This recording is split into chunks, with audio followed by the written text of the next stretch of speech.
Hello and welcome to the Farming Week, the podcast from Agriland keeping you up to date with all the latest in Irish agriculture. I'm Charles O'Donnell and I'm joined this week by a number of my colleagues on the Agriland news and technical teams. Well, we'll start straight away with some breaking news in relation to Bluetongue restrictions. And for the detail on this, we'll go to Agriland's beef specialist, Breffney O'Brien. Breffney, what do you have for us? Yeah, Charles, so just this afternoon there, we've learned that the agricultural ministers in both Northern Ireland and the Republic of Ireland have moved to lift these livestock movement restrictions that were in place for animals for breeding and further production. And they were, of course, introduced following the Bluetongue outbreaks in both Northern Ireland and the Republic of Ireland. So I suppose up until now, since these restrictions had been in place, Northern Ireland customers were able to buy cattle in marts in the Republic of Ireland for, directly for slaughter. But of course, that's a really big market, buying them breeding heifers and of course pedigree bulls as well at bull sales, be it in Northern Ireland or the Republic of Ireland. And going obviously both sides of the border, and that hadn't been permitted since the Bluetongue outbreaks.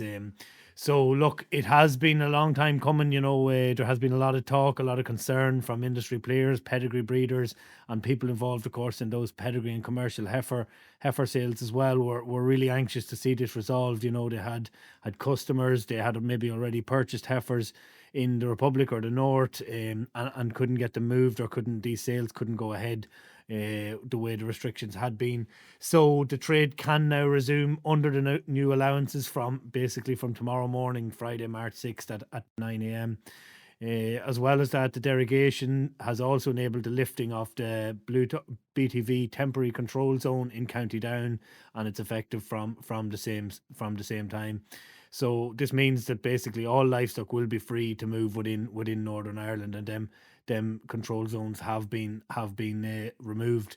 But I suppose it's also important to note, Charles, that the derogation does not apply to movements of live animals from Great Britain to Northern Ireland. And as a result of the confirmed cases of Bluetongue virus type 3 in England and Wales, moves of all live ruminants from GB to NI are still suspended. So a little bit of positive news just in there this evening on the trade of cattle, of course, between the Republic of Ireland and Northern Ireland, and of course the pedigree breeders and people involved in that side of the market and commercial side, of course, as well, will be delighted to hear that. Just while we have you, Breffney, Certified Irish Angus Producer Group has confirmed that a restructuring of the Angus factory breed bonus paid to farmers is set to be implemented in September. Can you give us the details on that? Yeah, Charles. So we learned there yesterday of a fairly major change to the Angus breed bonus payment to farmers. It is set for fairly major restructuring. So Certified Irish Angus Producer Group confirmed that their Angus factory breed bonus paid to farmers will be changed in September this year. So that change is not coming in until I think it's the first week of September of this year. So the Certified Irish Angus Producer Group works solely with the two processors, ABP Food Group and Keypack. So basically this will be relevant for farmers supplying Angus cattle to either of them two processors and availing of the breed bonus. And of course, as farmers who are already availing of that breed bonus will know that the current breed bonus payment system involves, farmers being paid a premium that generally ranges from 10 to 30 cent per kilo, depending on the time of year for Angus heifers and steers that meet, fairly basic specifications. But under the new system, members will be eligible for a bonus of up to 20 cent. However, this 20 cent bonus will be split into three eligibility areas. So you have the standard Angus breed bonus, so that's 10 cent a kilo to all Certified Irish Angus members that pass the basic Angus inspection. So then secondly, we have the sustainability bonus, and that's going to be 5 cent a kilo. And to avail of this, members will have to be enrolled in AgNav and have undertaken a minimum of 3 sustainability actions under the AgNav. And that brings you up to 15. And of course, the final 5 cent then to bring you up to 20 cent will be a genetics bonus. And this will be paid on all Angus heifers and steers with a recorded sire or animals that are genotyped. And from 2028, then this will get a little bit more tricky. Animals must achieve a CBV above the bottom third of Angus cattle to be eligible for this payment. So obviously, the aim there is to improve the genetic merit of these Angus cattle. Currently this value will be set above €100 from 2029 onwards. This threshold will increase and will be verified by genotyping. And then just to highlight again, Charles, that these changes will not be coming in until September of this year, but still fairly seismic changes there for the Angus breed bonus. Well, we'll go from beef to dairy and bring you some unfortunate news in the milk processing sector that has emerged in the last 24 hours or so concerning North Cork Creameries in Kanturk, County Cork. I'm joined now by Agriland Deputy Editor Francis MacDonald. So, Francis, what do we need to know here? Well, Charles, North Cork Creameries, which was established in 1928, has been a cornerstone of the local economy in Kanturk in County Cork for nearly a century. But this week, the future of the historic dairy processor has been thrown into serious doubt. Staff at the Kanturk plant have been told that their jobs are now at risk after the Environmental Protection Agency suspended the company's licence to discharge water from its wastewater treatment plant. Without that licence, the facility cannot continue normal processing operations. Almost 100 jobs at the plant are now likely to be lost, with industry sources telling Agriland that as many as 150 additional indirect jobs in the area could also be affected. Management have met with staff to outline the situation, and it's understood the level of investment required to fix the wastewater treatment plant is currently beyond what the processor can afford.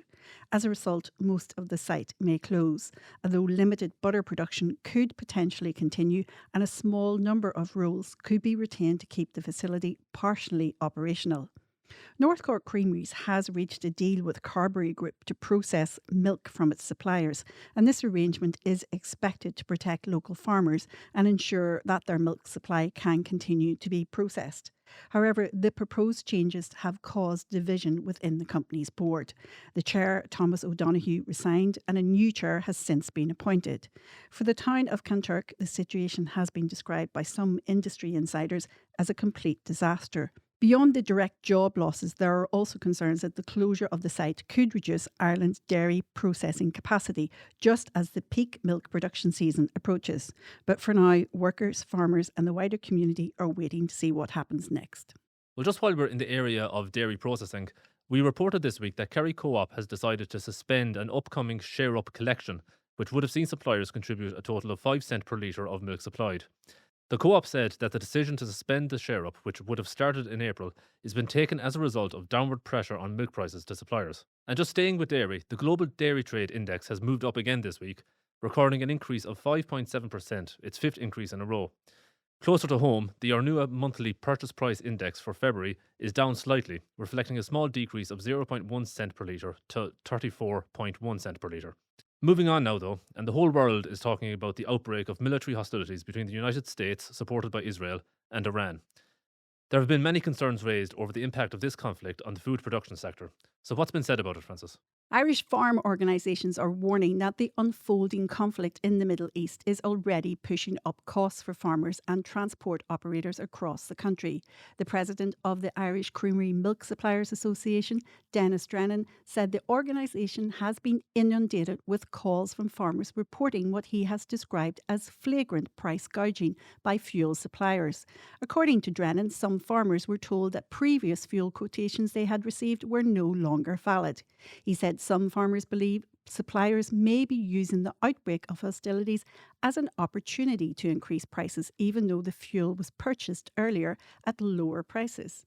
Meanwhile, the Irish Farmers Association has also raised concerns about fertiliser costs. Farm Business Chair Bill O'Keefe said the Middle East conflict must not be used by suppliers to inflate prices, particularly when merchants already have stock on site.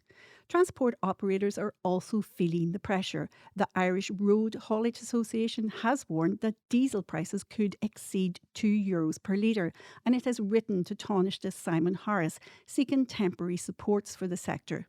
The spike in prices follows the closure of the Strait of Hormuz by Iran, a key shipping route that normally carries about 1/5 of the oil's world trade. Taoiseach Micheál Martin has warned companies against price gouging, while Enterprise Minister Peter Burke has asked the Competition and Consumer Protection Commission to review the retail energy strategy. Separately, today, Gardaí have advised homeowners on how they can better protect their oil tanks from thieves, with oil prices currently expected to continue rising. For farmers, hauliers, and consumers alike, the concern now is that rising fuel and fertiliser costs could ripple throughout the wider economy in the weeks ahead. Moving on now, and for well over a month, our podcast every Thursday would have been starting with the dispute involving IFA and Bord Bia over Larry Murren, the chair of Bord Bia. Francis, there was constructive developments on this week, and although no one is under any illusions that the matter is settled, there seems to be a basis for progress now. Well, Charles, the month-long farmer protest at the headquarters of Bord Bia in Dublin was stood down after an agreement was reached to carry out an independent governance review of the state agency. Members of the Irish Farmers Association had been protesting outside the organisation's offices in Dublin since January 26th, and 5 farmers had also been occupying the building since early February as part of the demonstration. The protest had centred on concerns about the role of Larry Murren. He is the chair of Bord Bia, and some farm organisations had argued that his position as chair was incompatible with his role as CEO of Dawn Farm Foods, a company that sources some beef from Brazil.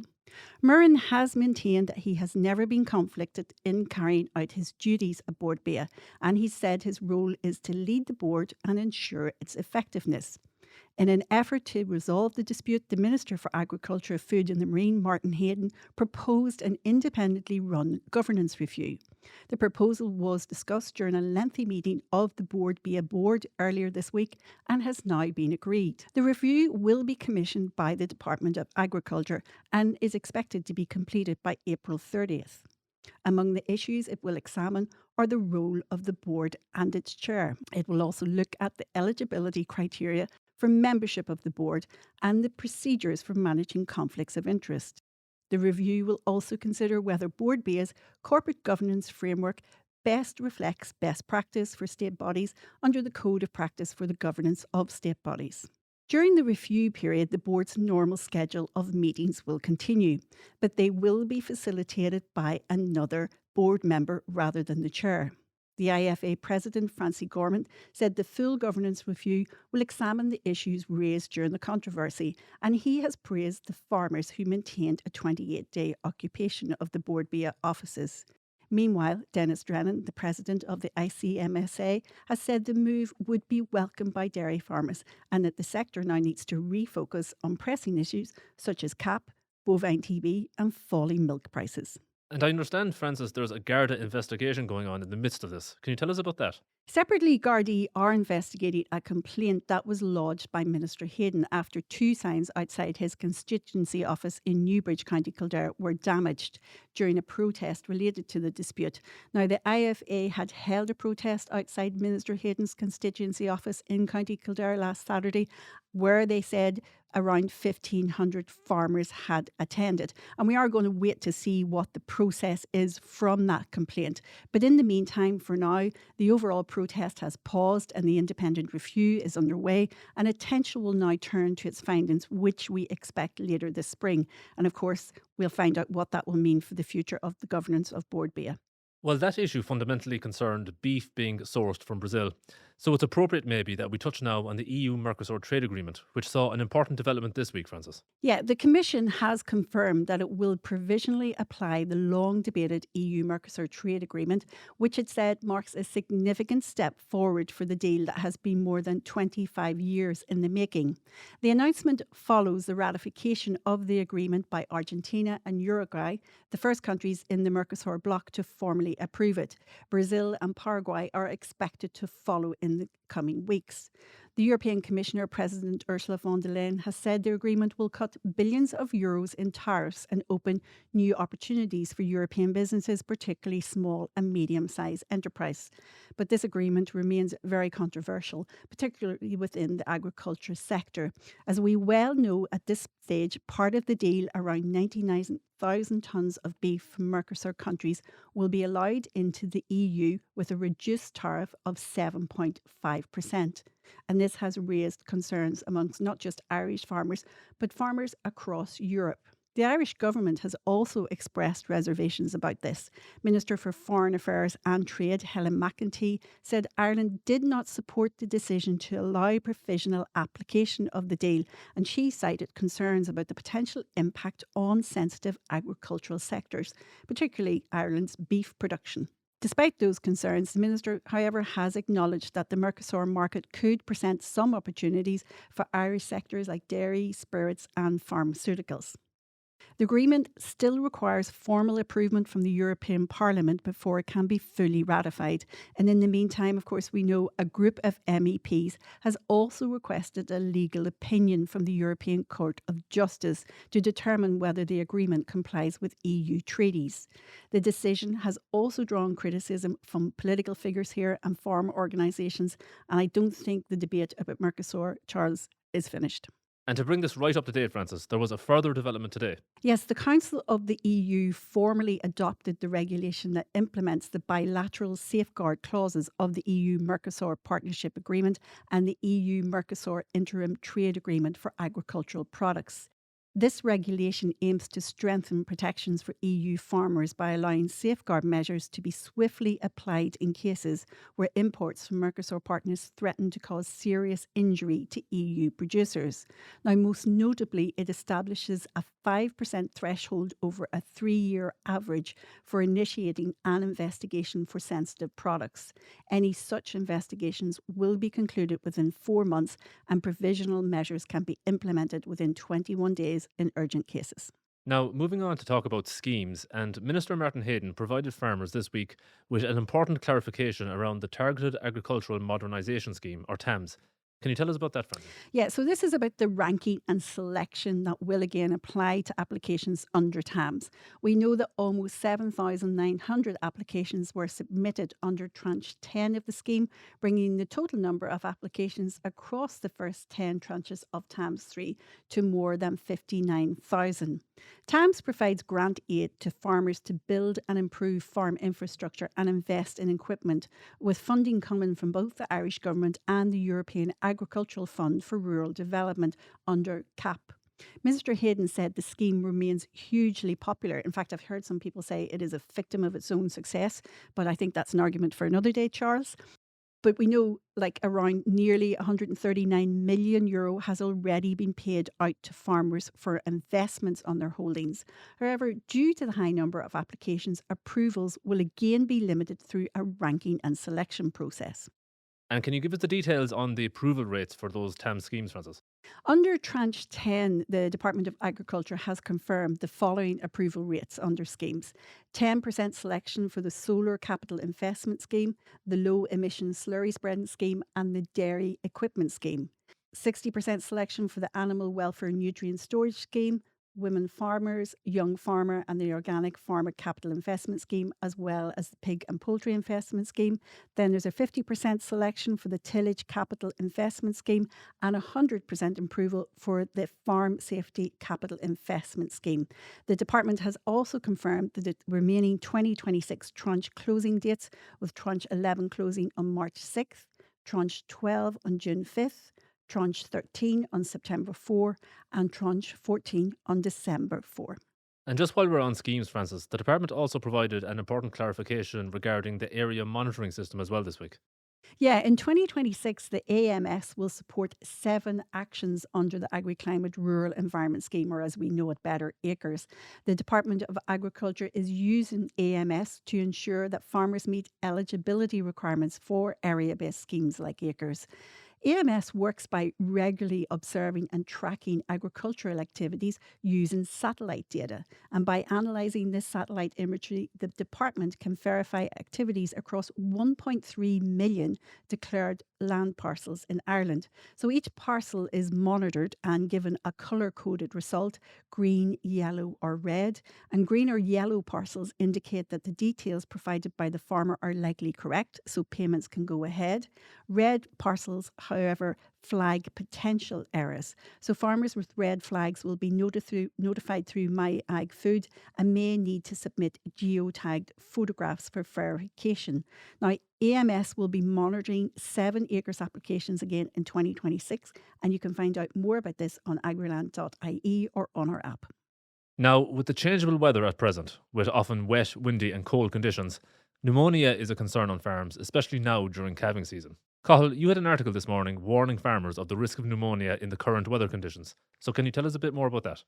Hi, Charles. Yes, look, the weather may have been dry this week to the delight of many, but those warm, dry days were followed by some cold and frosty nights. And look, I suppose with the weather itself does not directly cause a risk of pneumonia. The temperature swinging from mild to cold can, especially as pins fill up at this time of the year. And considering pneumonia and calf scour are two of the biggest killers of young calves, farmers need to be on the lookout for any off-farm symptoms, such as reduced feed intake, hollow sides, dropping ears, coughing, or even a fever. And look, I know farmers are up the walls at the minute, not having enough time in the day to do the basics, but prevention needs to be a priority, especially with the value of calves this year acting as a buffer for poor milk prices.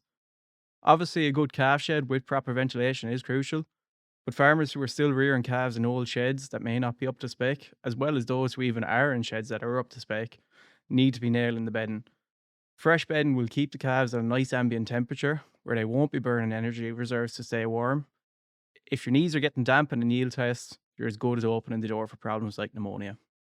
And setting aside time to bed calves seems to be critical, Cathal. But as you were saying, farmers are extremely busy these days. And in fact, you actually visited a Tipperary farmer to see what his day consists of during calving season. Yeah, that's right, Charles. We actually called out to Mark Collins near Ballingarry in Tipperary to see what is involved in his day on the farm. Mark is milking 420 cows on a 60 bale rotary, and with over 70% of the herd calved down already, it's all hands on deck. He broke down the day from us, from lights on at 6 a.m. to lights off at 6 p.m, telling us what exactly is involved in his farm. Here's a taster of what's involved in the early mornings on the farm. So normally there is about 5 of us, 4 or 5 of us here in the morning.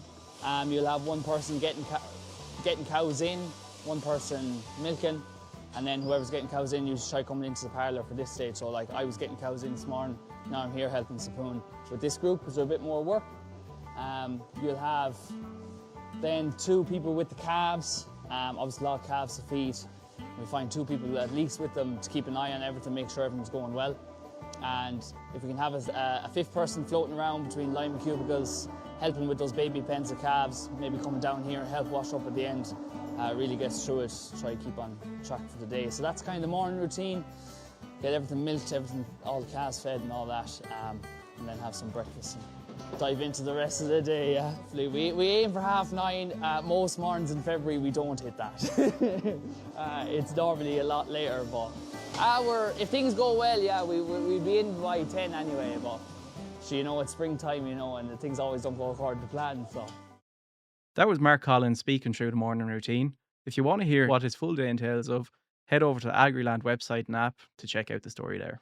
Now, finally this week, an ambassador to represent Ireland during the International Year of the Woman Farmer has been chosen. 5 shortlisted candidates had been confirmed by the Department of Agriculture, Food and the Marine. The ambassador was announced at a conference being held by the department today in County Westmeath. Kathleen O'Sullivan was there for Agriland covering the event. So Kathleen, can you give us the name of Ireland's chosen ambassador for the International Year of the Woman Farmer? Yes, Charles. So at the conference today, Karina Rosengrave was named as the ambassador. She's a full-time farmer on a mixed farm enterprise situated at the foothills of the Burn in Cusheen, County Clare. The family-run farm focuses on dairy and suckler cattle with a pedigree limousine and Charlie herd. A flock of free-range hens was introduced in 2023. She said her passion as a woman in agriculture is to produce high-quality milk, beef and eggs while promoting a strong connection between food and nature. She said bringing food from farm to fork is central to everything. She has 2 daughters and they love being out on the farm and are the 2 best farm hands you'll find, she said. She said that seeing her daughters grow up on the farm has given her a great appreciation of the life they have out on the land, and it's something she wants to pass on to the next generation of young people to secure the future of Irish farming. So I suppose this comes as Minister for Agriculture Martin Hayden. He'd previously encouraged entries to a competition for selecting this ambassador, and he said at the conference today there was a large number of entries. So during the year, the ambassador will represent the Department of Agriculture, Food and the Marine throughout the year by participating in events, media opportunities and social media campaigns to encourage female participation in farming and provide insight into life as a female farmer in Ireland. So the International Year of the Woman Farmer, it celebrates the pivotal roles played by women in sustaining agri-food systems. So this year it sort of aims to increase recognition and promote actions to close gender gaps in agriculture and improve women's livelihood worldwide. Well, that brings us to the end of a busy edition of the Farming Week. Please don't forget to rate, review and follow the Farming Week on Spotify, Apple Podcasts or wherever you get your podcasts. We'd love if you could spare some time to give us 5 stars and share the Farming Week with anyone you think might be interested. For myself and all our contributors today, take care.